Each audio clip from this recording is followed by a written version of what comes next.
La velocidad de obturación nos permite capturar un momento muy concreto de la escena, durante un tiempo extremadamente corto o más largo. Esto se refleja en la capacidad de poder detener o no un movimiento determinado. Mira, fíjate en estos ejemplos. Esta fotografía está tomada a una velocidad de un 2000avo de segundo. Es una velocidad extremadamente corta que me permite congelar el movimiento. Un movimiento que, por otra parte, es muy rápido. Es el salto de un ciclista. En este segundo ejemplo, tomado a una velocidad de un 60avo de segundo, que aparentemente es un tiempo extremadamente corto, no obstante, nos ha salido el sujeto con poca definición, nos ha salido movido, aunque el resto de la escena está perfectamente nítido.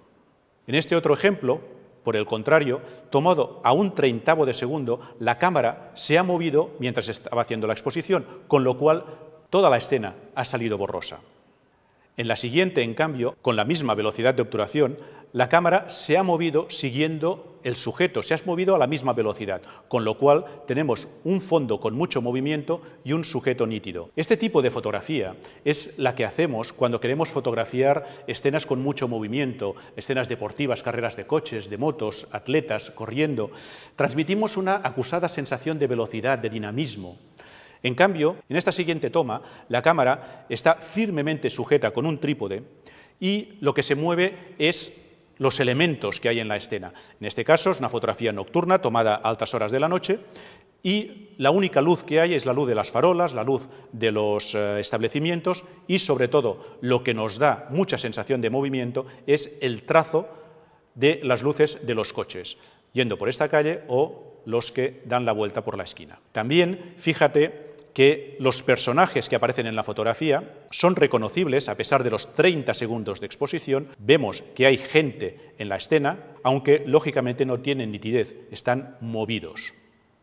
Vamos a ver ahora la misma fotografía tomada con dos velocidades de obturación distintas y veremos que cada una de ellas nos está transmitiendo sensaciones distintas. En esta primera imagen de una fuente tomada a una milésima de segundo, podemos ver cómo el agua está detenida en su caída. Podemos ver incluso las gotas de agua suspendidas en el aire.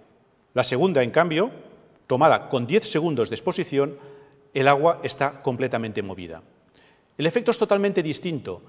Puede que te guste más o te guste menos, pero realmente es totalmente distinto cómo el agua aquí está suspendida, aquí está con un efecto que le llamamos como de cabello de ángel o de seda. Una, la otra. Una milésima de segundo, 10 segundos. Si bien cuando fotografiamos con velocidades rápidas no tenemos ningún tipo de necesidad especial, para hacer este tipo de fotografía con velocidades muy lentas es indispensable que la cámara esté firmemente sujeta, con un trípode o con algún soporte firme. Si la cámara se mueve, toda la fotografía está movida y normalmente esto no es lo que nos interesa. Pero si la cámara se mantiene firmemente sujeta y lo que se está moviendo es lo que nosotros estamos fotografiando, entonces podemos dar efectos de dinamismo, de movimiento, como el que hemos visto en la fotografía de la fuente. ¿Cuáles son las velocidades de obturación que no nos van a dar problemas de movimiento? Esto depende, obviamente, de las características de la persona, del pulso, en definitiva, que tengas. Hay personas que sujetan la cámara firmemente con velocidades de obturación relativamente lentas y otras personas, en cambio, necesitan velocidades muy rápidas porque, si no, sus fotografías salen movidas. De todas formas, hemos estipulado unos convencionalismos que nos permiten adivinar si una fotografía la podemos tomar o no a pulso o si necesitamos un trípode.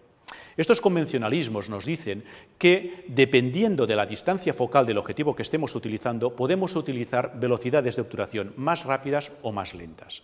Cuanto más larga sea la distancia focal, más rápida va a tener que ser la velocidad de obturación. Más riesgo hay de sacar una fotografía movida con un teleobjetivo que con un gran angular.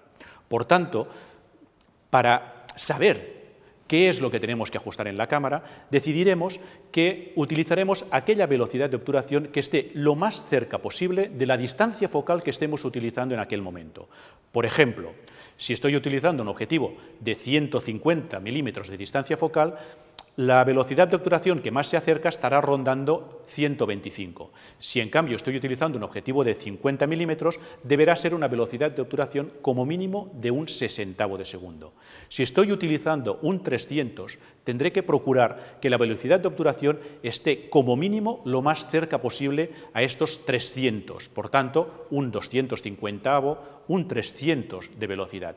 Por debajo de estas velocidades hay mucho riesgo de que la fotografía nos quede movida si no utilizamos un soporte. ¿Pero por qué ocurre esto? ¿Te has fijado alguna vez, cuando miras a través de unos prismáticos, cómo, si son potentes, tienes mucho movimiento? Es muy difícil mantener la imagen fija a través del visor, pues con los objetivos pasa lo mismo. Si cerramos mucho el ángulo, la porción que estamos viendo de imagen es muy pequeña y hay mucho riesgo de que la fotografía salga trepidada en la cámara. Por tanto, hay que utilizar velocidades de obturación más rápidas.